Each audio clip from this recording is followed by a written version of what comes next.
बूढ़ी काकी हिंदी के अमर कथा शिल्पी प्रेमचंद की एक अत्यंत लोकप्रिय सामाजिक कहानी है। इस कहानी के माध्यम से प्रेमचंद ने भारतीय परिवारों में रिश्तों की दयनीय स्थिति और लालच की मानसिकता पर प्रकाश डाला है। कहानी एक गांव के परिवार की है जिसमें एक दंपत्ति अपने 3 बच्चों के साथ रहते हैं। रहने को तो उस परिवार में एक बूढ़ी औरत भी रहती है जिसके नाम पर इस कहानी का शीर्षक रखा गया है, लेकिन वह उस परिवार में सिर्फ रहती है, साथ नहीं रहती, या यूँ कह लीजिए कि उसे साथ रखा नहीं जा रहा है, बस वह रह रही है। परिवार में मुखिया के रूप में बुद्धिराम और रूपा पति पत्नी जिस बुढ़िया को नहीं रखना चाहते थे, वह रिश्ते में बुद्धिराम की काकी और उनके पत्नी की सास लगती थी। कई साल पहले बुढ़िया के पति का देहांत हो गया। उनके बेटे भी एक एक करके युवा होने से पहले ही गुजर गए। उनसे अपनी सारी संपत्ति अपने नाम लिखवाते समय बुद्धिराम ने ढेर सारी वादे किए थे कि वे उनकी खूब सेवा करेगा, लेकिन बाद में वे अपने किए सारे वादे भूल जाता है।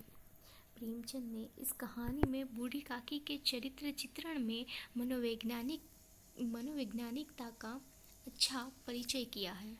बूढ़ी काकी इतनी बूढ़ी हो चुकी हैं कि उनके समस्त अंग शिथिल हो चुके हैं, सिवा उनके जिह्वा के स्वाद ग्रंथियाँ अत्यंत सक्रिय थी और इनमें दुखी होकर वह बहुत ही बुरी तरह रोती थी। कहानी में एक दृश्य वह आता है जब बुद्धिराम के बड़े बेटे का तिलक समारोह होता है।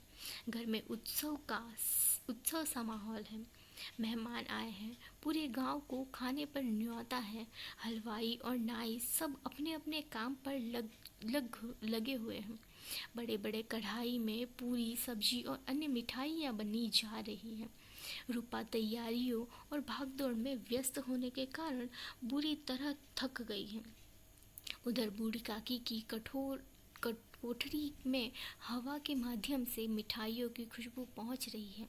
इस खुशबू से उनका मन मिठाई खाने के लिए बुरी तरह से बेचैन हो जाता है। कहानीकार ने दिखाया है कि बूढ़े लोग न सिर्फ अधीर होते हैं, बल्कि समय को लेकर उनका ज्ञान भी कमज़ोर हो जाता है। बूढ़ी काकी से यह गलती 2 बार होती है। भोजन करने की चाह में एक बार तो हलवाई की भट्टी के पास वे कढ़ाई के निकट आ जाती है और रूपा द्वारा अपमानित की जाती है। दूसरी बार जब मेहमान पंगत में बैठे होते हैं और भोजन चल ही रहा होता है, तभी वह वहाँ पहुँच जाती है। इस बार वह सिर्फ अपमानित ही नहीं की जाती, बल्कि बुद्धिराम उसे घसीटते हुए उनकी कोठरी तक ले जाता है और दोनों हाथों से उठाकर जोर से खटिए पर पटक देता है। इस झटके से बूढ़ी काफ़ी बेहोश हो जाती है। घंटों बाद जब वो होश में आती है तो पता चलता है कि घर में कोई आवाज़ नहीं हो रही है और चारों तरफ अंधेरा है। उनको इस बात का दुख होता है कि सब लोग खाकर चले और के लोग काम निपटा कर भोजन करके सो गए।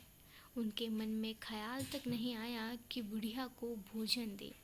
इनके साथ ही रूपा के माध्यम से हृदय परिवर्तन, ईश्वर का कोप और गलती का पश्चाताप दिखाकर कहानी का अंत सुखद कर दिया गया है।